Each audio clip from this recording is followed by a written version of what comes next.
আসসালামু আলাইকুম। আমরা গত ক্লাসগুলোতে আমরা শতকরার প্রায় ৮টা পাঠ শেষ করেছি। আজকে আমরা লাভ ক্ষতি প্রথম পাঠ শুরু করব। এটা মূলত হচ্ছে বিক্রয় মূল্য বের করাটা। এর পরবর্তী ক্লাসে আমরা ক্রয় মূল্য বের করা দেখাবো। এটা টেকনিক করা যায়। আপনাদেরকে মনে রাখতে হবে, যখন বিক্রয় মূল্য বের করতে বলে তখন জাস্ট পার্সেন্টেলা সংখ্যা যেভাবে থাকে ওভাবে থাকবে। ধরেন ১১০ হলে ১১০% হলে নিচে জাস্ট ১০০ থাকবে আর উপরে ১১০ সাপোজ। আর যদি ক্রয় মূল্য বলে, ক্রয় মূল্য বের করতে গেলে পার্সেন্ট যুক্ত সংখ্যা উপরে হয়। জাস্ট নিয়মটা এটাই। এখানে বলছে ৫৬০ টাকার একটি চেয়ার কিনে কত টাকায় বিক্রয় করলে, তাহলে এখানে আমাদেরকে বিক্রয় মূল্য বের করতে বলছে। বিক্রয় করলে ২৫% লাভ হবে। তো লাভ মানে ২৫%, লাভ মানে হচ্ছে লাভ বললে আমরা ১০০ সাথে ওইটা যোগ করে দেবো, ১২৫ হবে। জাস্ট এটা তাহলে ১২৫% কতর? ৫৬০-এর ৫৬০-এর ১২৫%, তার মানে ১২৫ উপরে নিচে 100। এটা জাস্ট নিয়ম অনুসারে বিক্রয় মূল্য বললে এভাবে থাকবে, আর ক্রয় মূল্য বললে জাস্ট চেঞ্জ হবে। তো জাস্ট আমরা যদি কাটি ০ ০ কেটে দিলাম, তারপর আমরা যদি ৫ দিয়ে কাটি ২, ৫ দিয়ে কাটলে ২৫, তারপর ২ দিয়ে যদি আমরা ৫৬ কে কাটি ২৮, তাহলে আমাদের বের হলো ২৮ গুণ ২৫ সমান ৭০০ টাকা। এটা হচ্ছে আমাদের আনসার। বলছে একটি দ্রব্য ৪০০ টাকায় ক্রয় করে ২০% ক্ষতিতে, ক্ষতি বললে মাইনাস ১০০ থেকে মাইনাস হবে, বিক্রয় ক্ষতিতে বিক্রয় করা হলো। দ্রব্যটির বিক্রয় মূল্য কত? তাহলে আমরা আগের মতো করব। ৪০০ এর যেহেতু ক্ষতি বলছে, ক্ষতি মানে ১০০ থেকে ২০ চলে যাবে, তাহলে ৮০, ৮০/100, তাই ২০০ চলে গেল। ৪ গুণ ৮০ সমান, এবার আমরা গুণ করলে হবে ৩২০। এটা হবে আমাদের আনসার।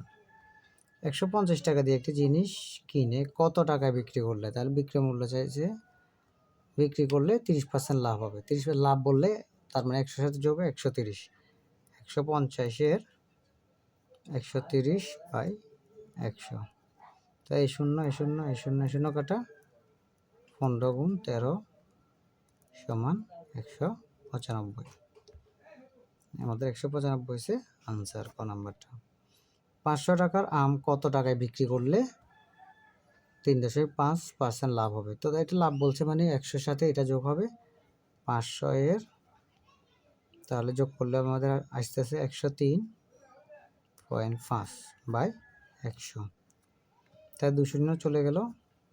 এবার ৫ গুণ ১০৩.৫, এটা গুণ করলে ৫ দিয়ে গুণ করলে গুণের নিয়মে আমরা দেখাইছি ৫১৭.৫, ৫১৭.৫ হচ্ছে আমাদের আনসার।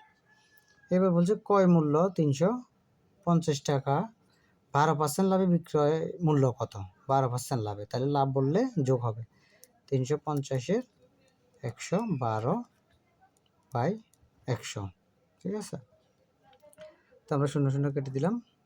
এখন আমরা যদি ৫ দিয়ে কাটি, ৫ দুগুণে ১০, ৫ দিয়ে কাটলে ৫ ৭ ৩৫, ২ দিয়ে ১১২ কাটলে ৫৬, তার মানে ৭ গুণ ৫৬, ৭ গুণ ৫৬ সমান, গুণ করলে আমরা পাবো ৩৯২। এটা হচ্ছে আমাদের আনসার ৩৯২। এবার বলছে ৫০০ টাকার একটি বই ৩০% কমিশনে বিক্রয় মূল্য কত? কমিশন বলা, কমিশন মানে হচ্ছে ক্ষতিতে, কমিশন মানে বাদ দেওয়া, হ্যাঁ। তার মানে এখানে ১০০ থেকে ৩০ গেলে ১০০ বিয়োগ ৩০ সমান ৭০, তাহলে এটা ধরে আমাদেরকে করতে হবে কত টাকার? ৫০০-এর ৩০%, ৫০০-এর ৩০%, হ্যাঁ। তাহলে ৫০০-এর ৩০% সমান এখন কত হয়ে গেছে? ৭০। তার মানে আমাদের উপরে ৭০, নিচে 100।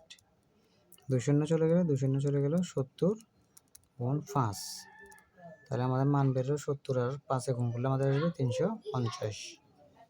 আমাদের আনসার হচ্ছে ৩৫০। তারপর বলছে একটি জিনিস ১২৬ টাকায় ক্রয় করে কত টাকায় বিক্রি করলে 10% লাভ হবে? লাভ বললে ১০০ সাথে যোগ, তাহলে ১২৬-এর 10% মানে ১১০/100, তো এই ০ কাটলাম। তো আমরা যদি এখন ২ দিয়ে কাটি ৫, ২ দিয়ে কাটলে আমাদের আসবে ৬ দুগুণে ১২, ৬৩। তাহলে এখন আমরা এখানে পাইছি কত? উপরে পাইছি ৬৩ গুণ ১১, নিচে পাইছি ৫। ৬৩ দিয়ে ১১কে গুণ করলে আমরা পাবো ৬৯৩, ৬৯৩/৫, ৫ দিয়ে আমরা ভাগ করলে, ক্যালকুলেটর করলে আমরা পাবো ১৩৮.৬। তো এইভাবে আমরা বিক্রয় মূল্যটা বের করতে পারবো। পরবর্তী ক্লাসে আমরা ক্রয় মূল্যটা দেখাবো, এটা শর্ট নিয়মে করা যায়। তো আমাদের এখানে বিসিএস, প্রাইমারি শিক্ষক নিবন্ধন সহ সমাজসেবা সহ সকল বিষয়, সকল পরীক্ষার জন্য 9 থেকে 20 গ্রেডের সকল চাকরির জন্য আমাদের এক পূর্ণাঙ্গ অ্যানালাইসিস বিষয়ভিত্তিক ক্যাটাগরি সাজেশন 1950 টাকা। আর আমরা 5200 এমসিকিউর সাজেশনটা 19তম নিবন্ধন সমাজসেবা এগুলোর জন্য ব্যবহার করা যাবে, সেটা হচ্ছে 650 টাকা। অর্ডার করার জন্য আমার মোবাইল নাম্বার দেওয়া আছে, এটা তো হোয়াটসঅ্যাপে দেওয়া আছে রবি নাম্বারে। আর আমার ফেসবুক আইডি, ইউটিউব সবটাই একটাই নামে, জিএসএম রহমান সাহেব। সবাই সার্চ দিয়ে দেখবেন। ধন্যবাদ সবাইকে। আসসালামু আলাইকুম।